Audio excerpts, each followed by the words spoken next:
Sidang perkara nomor 15 garing PU Step Datar 21 Romawi garing 2023 saya buka dan dinyatakan terbuka untuk umum. Assalamualaikum warahmatullahi wabarakatuh. Salam sejahtera, Om Swastiastu, Namo Buddhaya, salam kebajikan. Pemohon silakan memperkenalkan diri. Baik, terima kasih Yang Mulia. Selamat pagi. Kami dari perkara nomor 15, keseluruhnya prinsipal, saya sendiri Elia Dihulu sebagai pemohon pertama. Terus kemudian ada Pak Saiful Salim, Pak Salmin, dan Pak Subadria. Untuk yang hadir di Zoom ada Pak Randika, terus kemudian Pak Meki dan Pak Andrian. Demikian yang hadir sidang pada pagi hari ini Yang Mulia. Terima kasih. Baik, permohonan awal ini kan pemohonnya hanya satu. Sekarang berapa yang permohonan perbaikan ini? Ada berapa orang? Untuk penambahan pemohon ada 11 orang Yang Mulia. Ada 11, oke. Sehingga berjumlah 12 orang semuanya. Jadi 12 ya. Sekarang Betul, yang hadir di persidangan ini berapa orang? 4? Untuk yang hadir di offline langsung ada 4 orang Yang Mulia. 4. Yang online 3? 3 orang Yang Mulia. Berarti kalau ditotali jumlahnya 7? Betul Yang Mulia. Lalu mana yang 5-nya? Sepertinya mereka ada kendala Yang Mulia. Mungkin tidak dapat hadir sidang pada pagi hari ini untuk yang 4 orangnya. Oke, saya konfirmasi dulu yang hadir Saudara Elia Dihulu. Betul Yang Mulia. Kemudian yang kedua Saudara Saiful ya.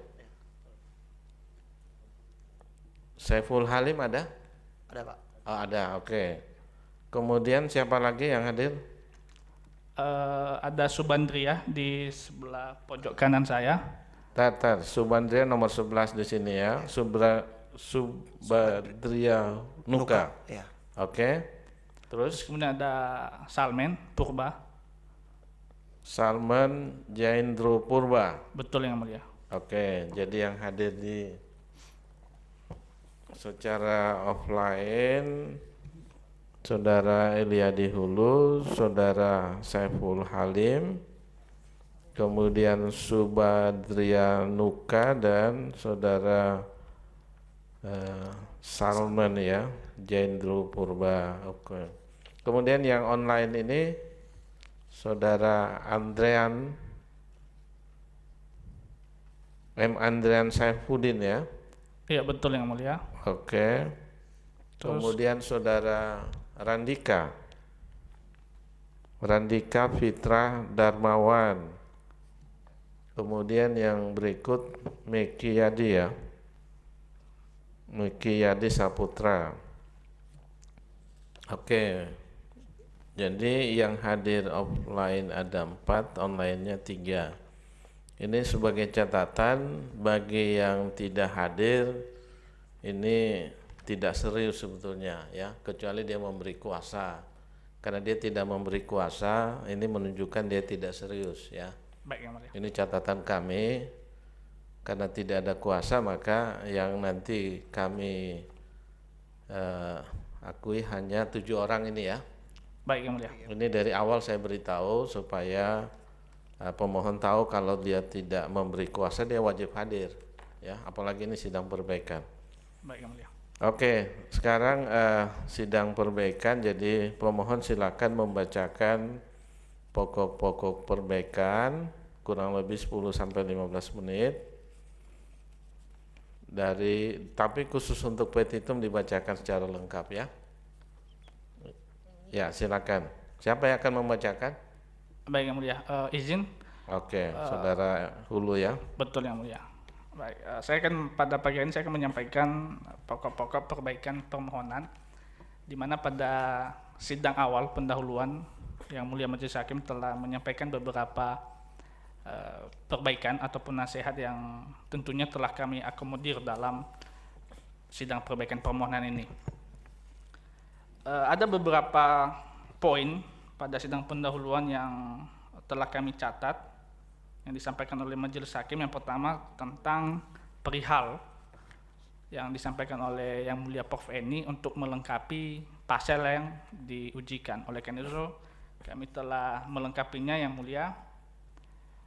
Saya bacakan secara lengkap.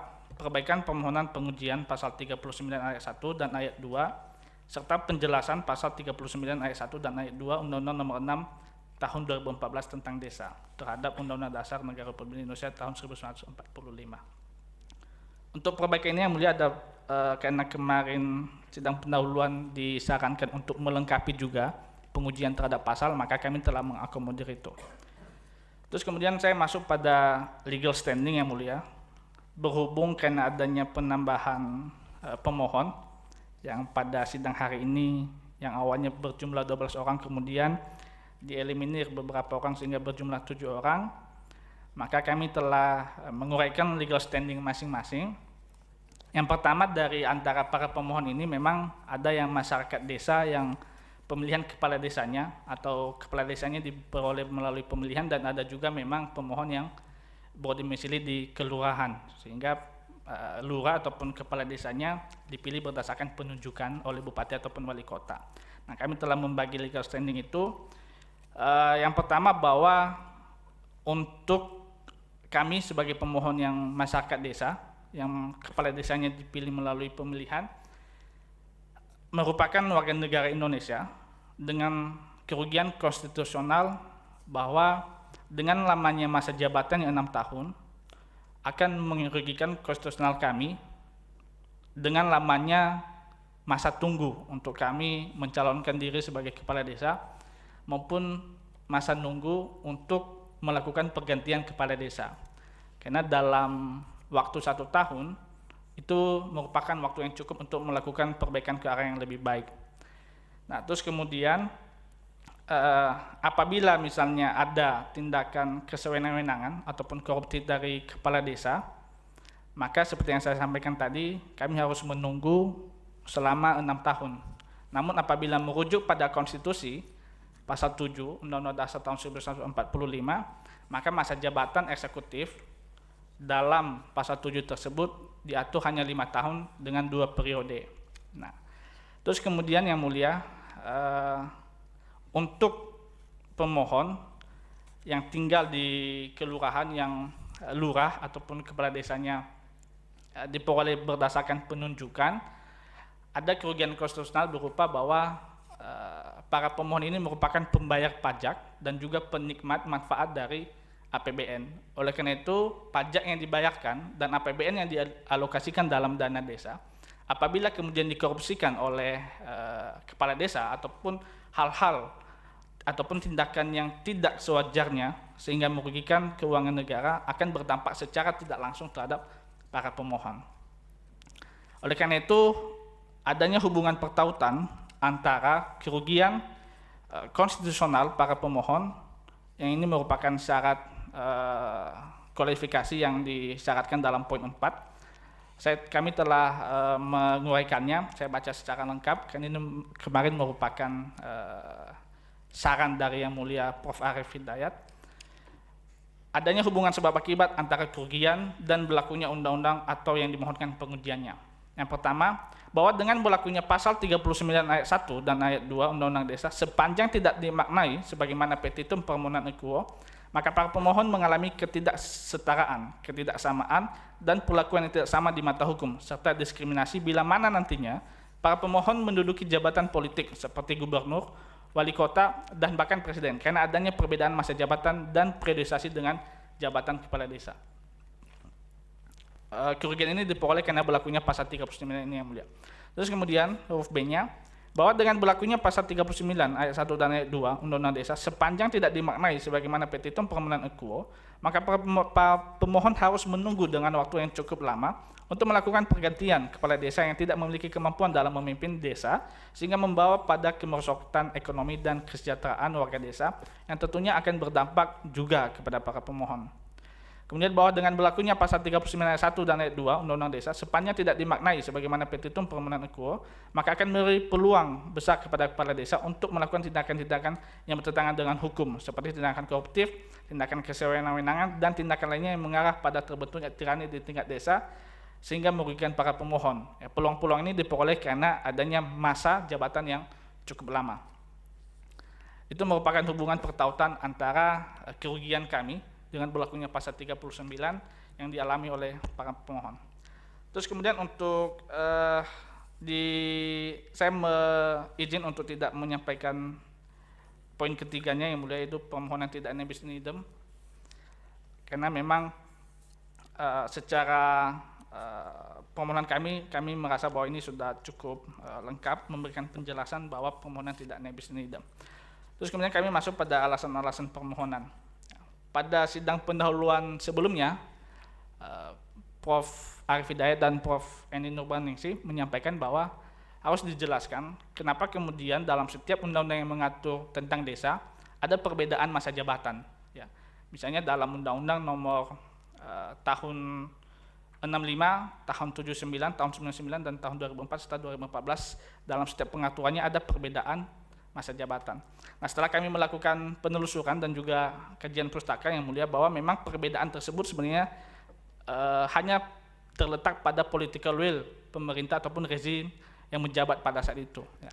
Tidak ada pertimbangan kajian ataupun pertimbangan akademis dan kajian akademis yang dilakukan. Lebih kepada political will dari rezim yang berkuasa.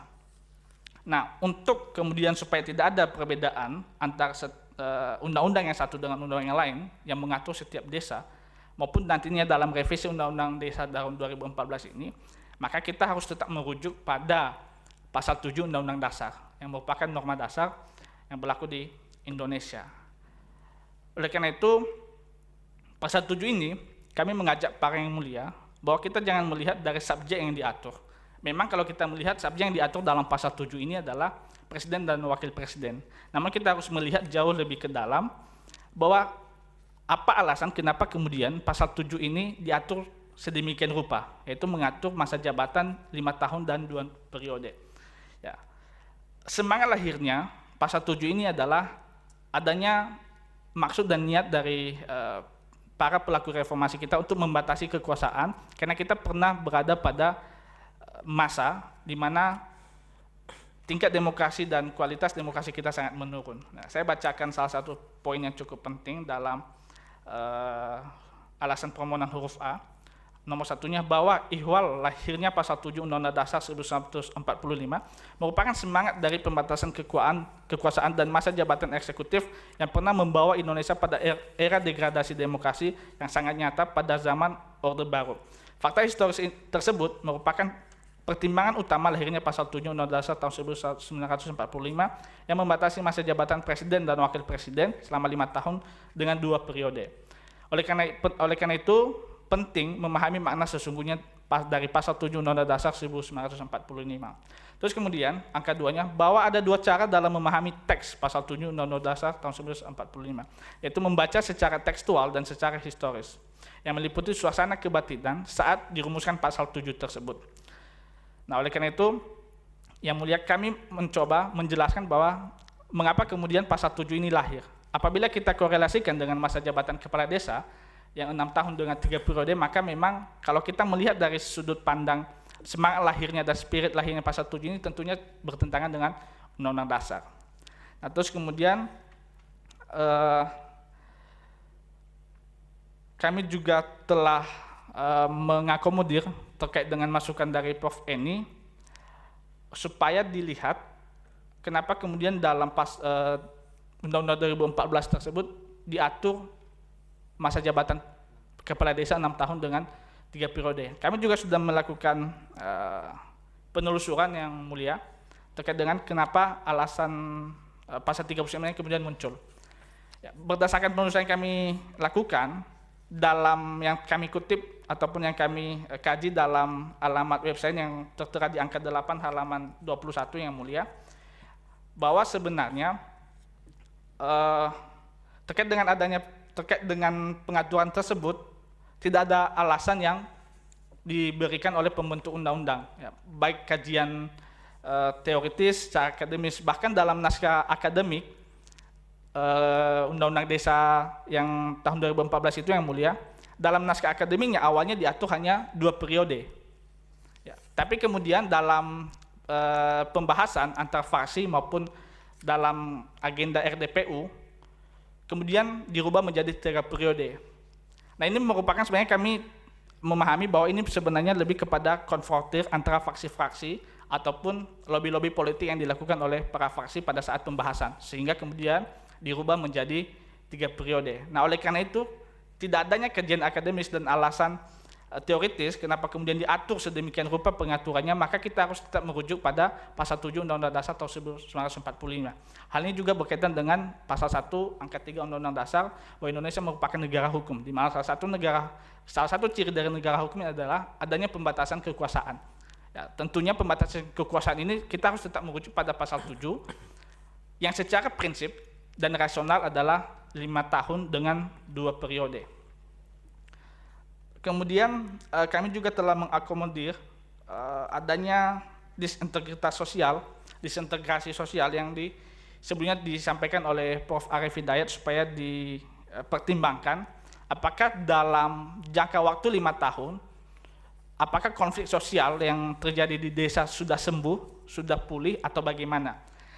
Nah, dalam permohonan kami yang mulia, kami mengatakan bahwa sebenarnya dalam kajian akademis ataupun kajian yang dilakukan pembentuk undang-undang terkait ini, sama sekali hal ini juga tidak dipertimbangkan, ya, terkait dengan adanya disintegrasi sosial, konflik sosial ataupun konflik horizontal yang ada di desa, itu juga sama sekali tidak dipertimbangkan oleh pembentuk undang-undang. Nah, kami beranggapan bahwa sebenarnya konflik yang ada di desa itu terlalu didramatisir yang mulia, ya, termasuk dalam desa pemohon saya pribadi bahwa memang ada konflik sosial. Dan itu merupakan hal yang sangat wajar ketika masyarakat, ya, masyarakat ini merupakan gabungan dari pribadi-pribadi diperhadapkan pada 2 pilihan, maka pasti akan ada konflik yang terjadi. Jangankan kepada masyarakat yang mulia, kepada diri kita pribadi, ya, ketika diperhadapkan pada 2 pilihan, maka akan terjadi konflik batin. Ya. Pikiran mengatakan A atau memilih A, sedangkan hati memilih B. Yang merupakan konflik itu merupakan hal yang wajar dan yang lumrah. Nah, apabila kita tidak mengkehendaki adanya konflik, maka sebaiknya pemilihan kepala desa ditiadakan mengikuti konsep lurah, yaitu baik penunjukan. Nah, terus kemudian berdasarkan pengalaman kami juga, ya, bahwa sebenarnya konflik yang terjadi di desa itu dapat selesai dalam waktu yang relatif singkat, ya, dapat selesai dalam 3 bulan, bahkan itu paling lama, karena kemudian setelah selesainya pemilihan, masyarakat desa akan kembali kepada pekerjaan masing-masing. Ada yang pergi ke sawah, ke ladang, ke perkebunan karet, dan mereka akan lupa dengan pemilihan kepala desa ataupun konflik-konflik yang terjadi. Bahkan masyarakat desa dapat ketemu di rumah ibadah seperti gereja, masjid, dan selesai ibadah, maka masing-masing akan berjabat tangan. Dan yang paling penting adalah ini merupakan tugas dan tanggung jawab dari kepala desa untuk memanage konflik yang terjadi pada saat pemilihan. Nah, makanya kemudian apabila misalnya kepala desa membiarkan konflik ini terjadi, maka itu merupakan bukti awal bahwa yang bersangkutan tidak memiliki kemampuan untuk memimpin. Kemudian terkait dengan open legal policy, ini merupakan hal yang cukup urgent yang mulia, di mana Prof. Arief Hidayat pada sidang sebelumnya menyampaikan bahwa terkait dengan angka-angka masa jabatan, bahkan termasuk presiden threshold itu merupakan open legal policy dari pembentuk undang-undang. Yang mulia izin menyampaikan bahwa masa jabatan ini menyangkut terkait dengan demokrasi, ya, merupakan hal yang fundamental dan prinsipil yang diatur dalam Undang-Undang Dasar. Ya. Kami telah menyampaikan dalam berkas kami bahwa dalam pandangan masyarakat desa, demokrasi itu adalah ketika terjadi pemilihan. Ya. Itu merupakan demokrasi dalam pandangan masyarakat desa. Nah, ketika kemudian masa pergantian kepala desa diatur begitu lama, 6 tahun, maka itu akan menurunkan nilai demokrasi yang ada di desa. Kemudian juga bahwa seperti yang saya sampaikan tadi, ini menyangkut dengan hal prinsipil, karena menyangkut terkait dengan masa jabatan yang diatur dalam Undang-Undang Dasar, eksekutif yang dipilih melalui proses pemilihan, dan juga terkait dengan demokrasi juga. Dan yang paling penting adalah bahwa Mahkamah merupakan penjaga demokrasi. Salah satu fungsinya adalah Mahkamah sebagai penjaga demokrasi atau the guardian of the democracy. Nah, oleh karena itu Mahkamah harus menjalankan fungsinya. Kemudian salah satu putusan yang kami angkat yang mulia di putusan 91 tahun 2022 tentang masa jabatan Ketua Umum Advokat, organisasi advokat, bahwa Mahkamah telah memutus masa jabatan ketua organisasi advokat adalah 5 tahun dengan 2 periode. Nah, artinya mahkamah telah menetapkan angka-angka yang awalnya merupakan open legal policy, tapi kemudian mahkamah mengatakan bahwa hal ini masa jabatan advokat, ketua umum organisasi advokat adalah 5 tahun dengan 2 periode. Walaupun memang sebenarnya dalam konstruksi berpikir dalam putusan tersebut adalah karena undang-undang tidak mengatur masa jabatan ketua organisasi advokat sehingga dan diatur di dalam ADRT, maka perlu diatur dalam level undang-undang. Namun yang perlu dipahami sebenarnya adalah adanya penentuan angka, yaitu 5 tahun dengan 2 periode. Dan juga yang mulia, pada saat ini tengah bergulir perkara nomor 121 tahun 2022 tentang masa pensiun panitera Mahkamah Konstitusi. Pengujiannya tepatnya pada pasal 7A, di mana bahwa panitera menginginkan agar adanya persamaan antara usia pensiun panitera di Mahkamah Agung dengan Mahkamah Konstitusi. Dalam proses persidangan ini, ya, Mahkamah telah masuk pada pemeriksaan agenda mendengarkan keterangan Presiden dan DPR. Nah, para pemohon juga mengharapkan hal yang sama diberlakukan kepada para pemohon yang saat ini sedang bersidang, supaya diberikan hak yang sama, karena pasal perkara 121 ini merupakan juga termasuk dengan angka-angka, ya, masa jabatan, pensiun, segala macam, termasuk dengan angka-angka.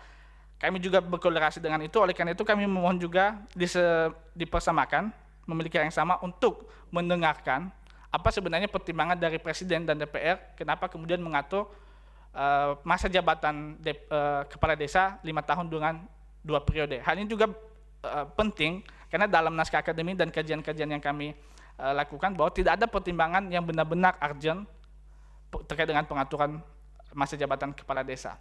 Kemudian pertanyaan yang mendasar yang mulia, apabila mahkamah tetap berpendirian bahwa ini merupakan legal open policy, maka bagaimana jika ternyata masa jabatan kepala desa dalam undang-undang revisi undang-undang desa kemudian diatur 10 tahun, 15 tahun, ataupun bahkan 20 tahun. Kemungkinan itu akan tetap terjadi dengan periode 5 kali periode. Apakah mahkamah tetap akan mengatakan bahwa ini open legal policy, ataupun mahkamah akan menjalankan fungsinya sebagai penjaga demokrasi? Ya, karena ini menyangkut masa jabatan yang begitu lama, apakah kemudian ini akan tetap dikatakan sebagai open legal policy atau tidak?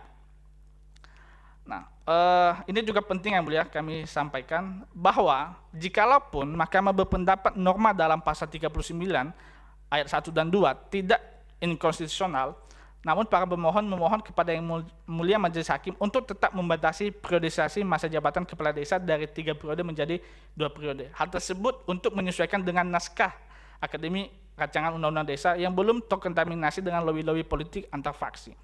Selain itu, hal ini juga bertujuan untuk mencegah terjadinya seseorang menjabat kepala desa terlalu lama. Artinya kami memohon pun apabila nanti mahkamah tetap menganggap bahwa ini telah konstitusional, maka periodisasinya diturunkan dari 3 periode menjadi 2 periode supaya penyesuaian dengan naskah akademik awal.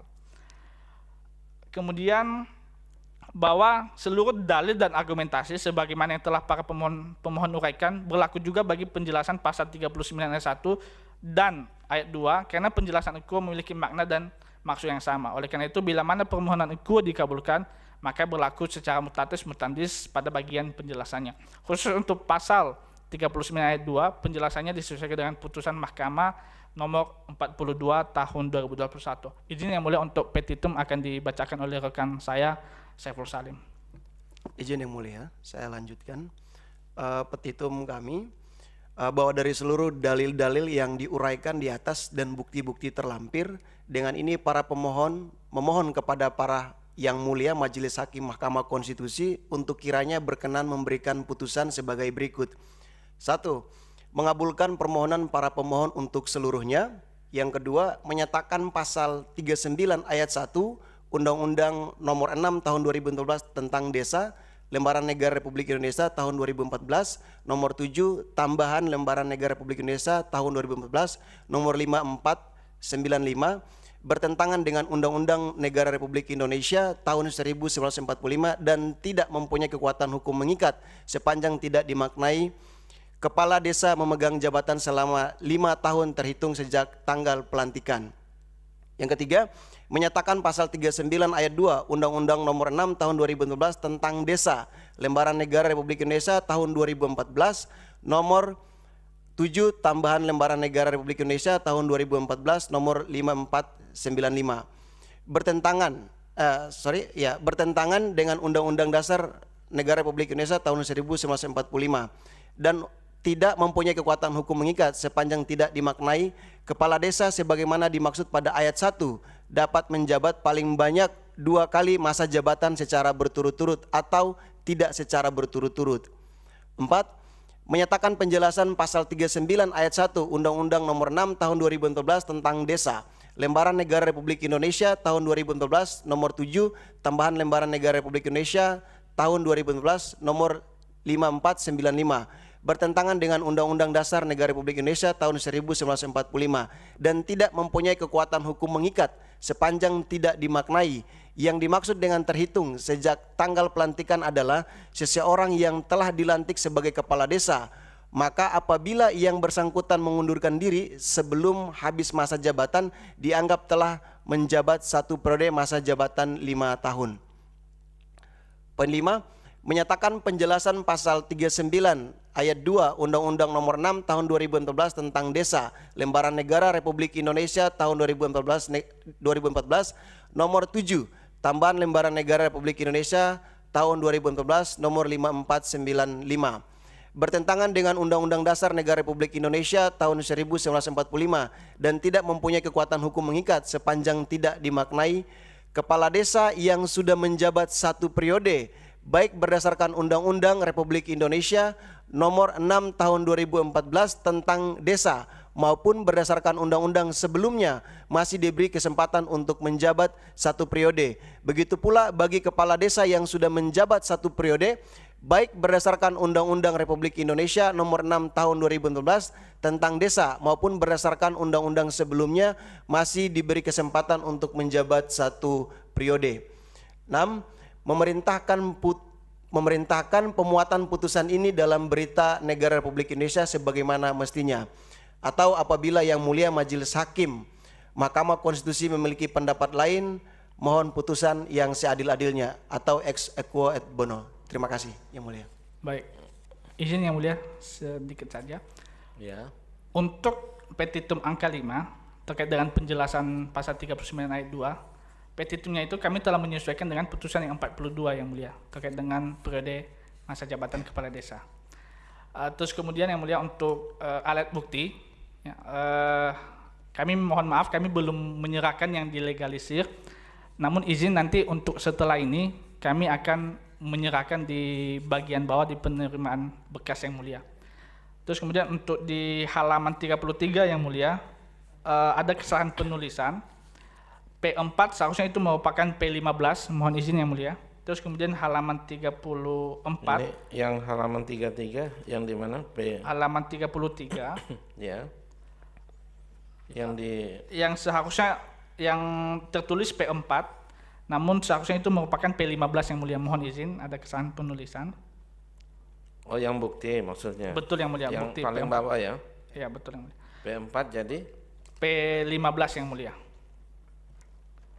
Oke. Terus kemudian untuk P5 di halaman 34. Ya. Itu seharusnya P16 Yang Mulia. Ya, terus. Terus kemudian untuk di bagian tanda tangan Yang Mulia, di situ ada tanda tangan pemohon yang bernama Laode. Siapa? Yang pertama ada namanya Muhammad yang Laode Ali Wunasakti. Dia sudah membuka tanda tangan, namun sebenarnya itu tidak termasuk pemohon Yang Mulia. Ada kesalahan kami, mohon maaf. Terus kemudian juga ada Muhammad Arman Prasetyo, sudah membubuhkan tanda tangan namun sebenarnya tidak menjadi pemohon Yang Mulia. Mohon izin Yang Mulia. Terima kasih. Yang terakhir itu siapa? Muhammad Arman Prasetyanto yang mulia. Oke, ini juga tidak. Betul yang mulia. Ini kan gini, pemohonnya tadi sudah sejak persidangan awal saya sudah ingatkan, yang tidak hadir dalam persidangan karena tidak memberi kuasa kan itu dianggap tidak serius ya. Jadi saya ingin pastikan lagi, pemohonnya ada 7 ya. Dalam permohonan ini Saudara Eliadi Hulu pemohon 1, Saudara Saiful Salim pemohon 2, Saudara Meki Yadisa Putra, Saudara Adrian Saifuddin ya, Betul yang mulia. pemohon 3, kemudian Saudara Meki Yadisa Putra itu pemohon 4, kemudian Saudara Salman Jendro Purba pemohon 5, kemudian Saudara Subadrianuka pemohon 6, dan yang terakhir Saudara Randika Fitra Darmawan pemohon 7. Benar ya? Betul yang mulia. Jadi yang lain ini walaupun dia tanda tangan dianggap tidak ya, Baik yang mulia. karena menunjukkan ketidakseriusan walaupun dia sudah tanda tangan. Baik yang mulia. Jadi nanti ini sekaligus di renvoy ya, yang tidak Baik yang mulia. termasuk dalam pemohon pada kesempatan ini. Baik, yang mulia ada masukan? Yang mulia? Oke, ada masukan dari yang mulia Prof. Eni. Ini bukan bukan penasehatan ya, tapi ini konfirmasi sekali lagi soal ini pemohon kan bertambah ya. Betul yang mulia. Bertambah jadi 12 orang, tadi 1 orang Saudara Eliadi Hulu saja. Ternyata yang tanda tangan 14 orang di belakang ini. Betul yang mulia. Berarti 2 orang itu bukanlah sebagai pemohon, begitu? Betul yang mulia. Yaitu Laude Aliwuna Sakti dan Muhammad Arman Prasetyanto. Betul, ya. yang mulia. Itu ya yang bukan. Dan kemudian yang hadir hanya 7 orang. Ini tanda tangannya tidak ada tanda tangan basah ya? Betul yang mulia. Itu kami tempel melalui Word yang mulia. Oh, Kecuali untuk Eliadi Hulu itu saya tantang langsung yang mulia. Ya, saya cuma mengingatkan saja, hati-hati jangan Baik, sampai yang mulia. nanti tanda tangannya ada yang dipalsukan. Baik ya. yang mulia. Itu Sejauh ini tidak ada yang dipasukkan yang mulia. Ya. Jadi hati-hati ya. Ini namanya juga ada yang di belakang, tanda tangannya di atas. Itu kan tidak lazim itu, Baik, ya. yang mulia. Itu tolong diperhatikan. Itu saja, terima kasih. Terima kasih yang mulia. Baik, terima kasih yang mulia Prof. Eni. Pemohon, saya ingin verifikasi bukti yang sudah diterima kepanitraan itu bukti P1 sampai P3, benar ya? Betul yang mulia. Oke, ini diverifikasi dinyatakan sah. Nah, untuk bukti yang lain ya, kalau nanti saudara pemohon janji akan segera diberikan, tapi yang diakui biasanya yang disahkan dalam persidangan ya. Jadi kalau saudara tidak menyampaikan, walaupun tadi ada perbaikan P4 dan bukti P4 P5 ya, itu kalau nanti tidak dimasukkan ya tentu tidak bisa ya. Tetapi yang pasti yang disahkan itu yang diajukan ke mahkamah melalui kepanitraan ya. Jadi yang kami sahkan sementara hanya 1 sampai 3 ya. Baik yang mulia. Baik. Nah, kemudian untuk persidangan ataupun tidak jadi persidangan berikutnya itu nanti akan hakim panel akan menyampaikan di RPH dulu yang akan dihadiri oleh 9 hakim. Nanti hasilnya nanti akan disampaikan ya. Apakah nanti akan dilanjutkan dalam persidangan dan seterusnya atau tidak nanti akan disampaikan ya. Jadi kami panel ini tidak bisa memutuskan. Yang akan memutuskan itu adalah RPH yang dihadiri oleh 9 hakim. Oke, ada hal lain lagi yang mau disampaikan? Kami rasa cukup yang mulia. Cukup ya.